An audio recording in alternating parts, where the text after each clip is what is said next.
Hey there everybody, thanks for joining me for another one-man review. Today I'll be taking a look at Keiichi Koike's Ultra Heaven from Last Gasp. This is volume 1.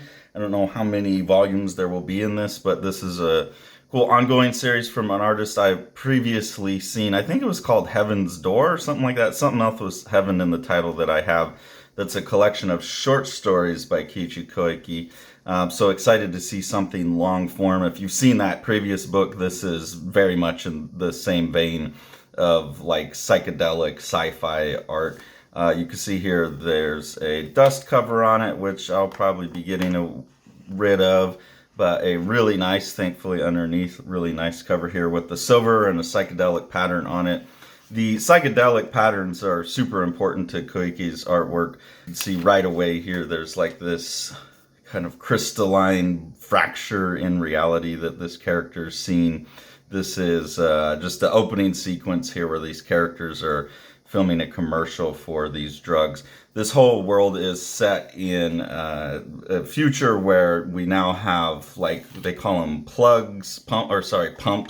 This is Cub here getting introduced to the main character.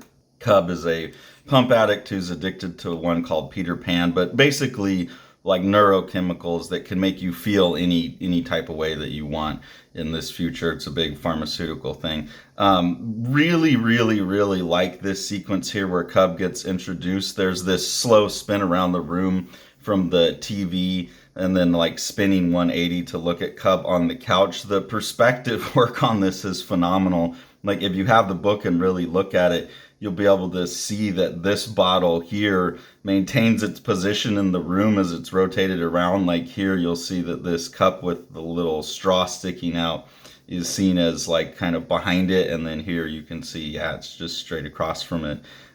This little jar that's right here shows up there. So everything that's in this room, even all the trash, is accurately rendered here. You can see the can.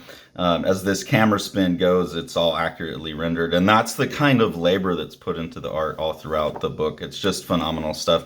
I would say the biggest two influences, and you can see it between the last page and then this one, it seems to be like a really good mix between Otomo and Moebius. I think this is a really good example of the Moebius-esque stuff on this page, but a lot of the faces you could see right there and the line work has an Otomo quality to it in general.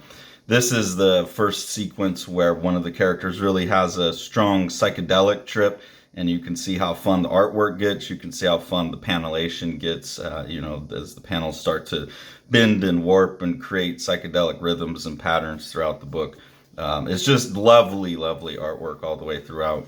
We're introduced to another really important character here. I'm going to blank on his name, but this character that has this hat on his head, he's hiding one of these neural interfaces, like a Neuralink type of thing that he's got on his head. He's hiding it under his hat and takes it off here, and you see it. I really like the artwork on these two panels here, where his spirit like jumps out and possesses the other guy. It looks like you can see him using his hat for that.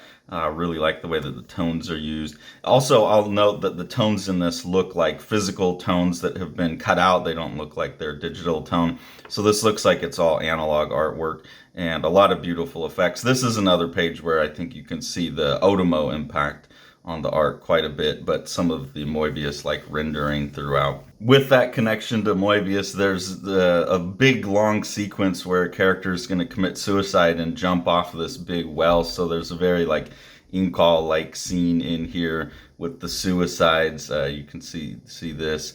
But this almost reminds me of when Moebius and Jiro Taniguchi worked together on Ikaro. There's some of that kind of influence showing through as well. And here's another one of the psychedelic sequences, just to give you some previews of the type of art that's in the book. This is Cub now having a stronger psychedelic drug, so the drug that's going to be the Ultra Heaven drug that he's going to be chasing in further volumes. This is the end of this volume, is his first experience with it. And even though it's mostly sci-fi and psychedelia, there's some body horror stuff going on in here, where in the psychedelic experience, limbs get stuck to walls, or you get multiple fingers, or faces blow out of distortion. You got all the weird eyes. So it's a real good mix of, I think, a lot of the things that are popular right now that I'm seeing. Like, I know the body horror stuff is popular. I know the psychedelia is popular. And then just some of the like manga influences I'm seeing having these really, really strong expressions, like overly melodramatic expressions that I quite like.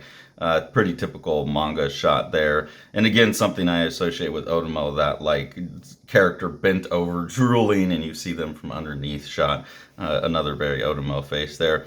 But yeah, really strong like expressions and like silly faces acting all the way throughout that make you feel it. I know some people don't like the manga expressions, but I quite like the overdone expressions on the faces.